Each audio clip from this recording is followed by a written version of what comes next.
छोटी दिवाली दिवाली की हार्दिक शुभकामनाएं। मित्रों, आपके मन में ये प्रश्न तो जरूर होगा कि नरक चतुर्दशी की पूजा विधि क्या है, शुभ मुहूर्त क्या है।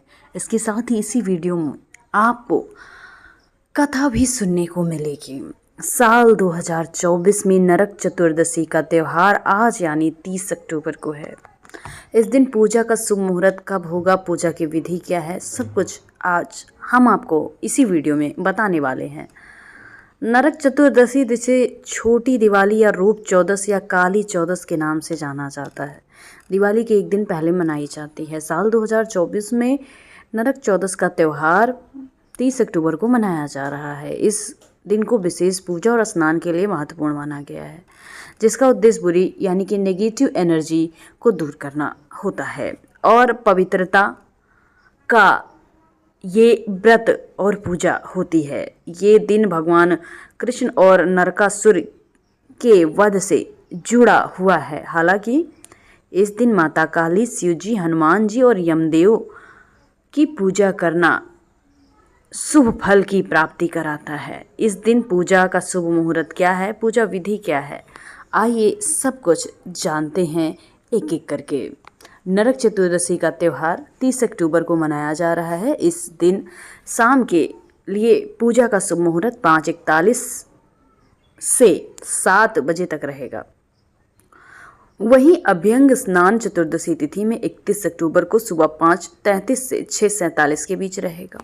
पूजा विधि की बात की जाए तो प्रातः स्नान करें, सुबह उठकर स्नान करें। सूर्योदय से पहले उपटन और तिल के तेल से इस दिन स्नान किया जाता है। इस दिन सुबह जल्दी उठने और स्नान करने के कई शुभ फल प्राप्त होते हैं।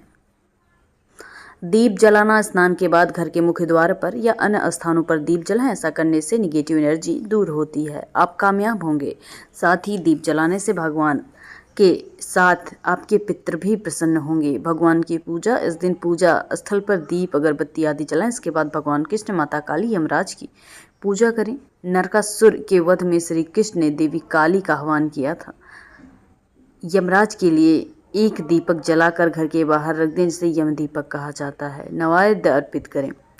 पूजा के दौरान मिठाई, फल और अन्य प्रसाद देवी देवताओं को अवश्य अर्पित करें। प्रार्थना और मंत्र, भगवान से पापों की मुक्ति के लिए प्रार्थना करें। संपूर्ण परिवार के कल्याण के लिए विशेष मंत्र का उच्चारण करें। आप भगवान श्री कृष्ण, माता काली, हनुमान जी के मंत्रों का जाप कर सकते हैं, जो कुछ इस प्रकार से आप भगवान कृष्ण का मंत्र ओम नमो भगवते वासुदेवाय मंत्र का जाप करें।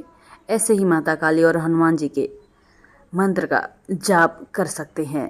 इस दिन हनुमान चालीसा और दुर्गा चालीसा का विशेष लाभ होता है। नरक चतुर्दशी की कथा की बात की जाए तो कथा के अनुसार नरकासुर नाम का एक दैत्य था। उसने पूरे पृथ्वी और तीनों लोक में हाहाकार मचा रखा था।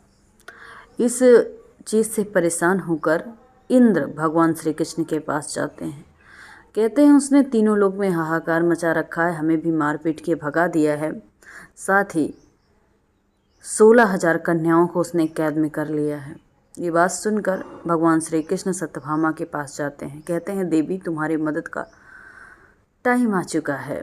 उसके बाद सत्यभामा उनके साथ जाती हैं। इसके साथ नरकासुर, जिसे भौमासुर के नाम से भी जाना जाता है, उसने उत्पात की हर हद पार कर चुकी होती है।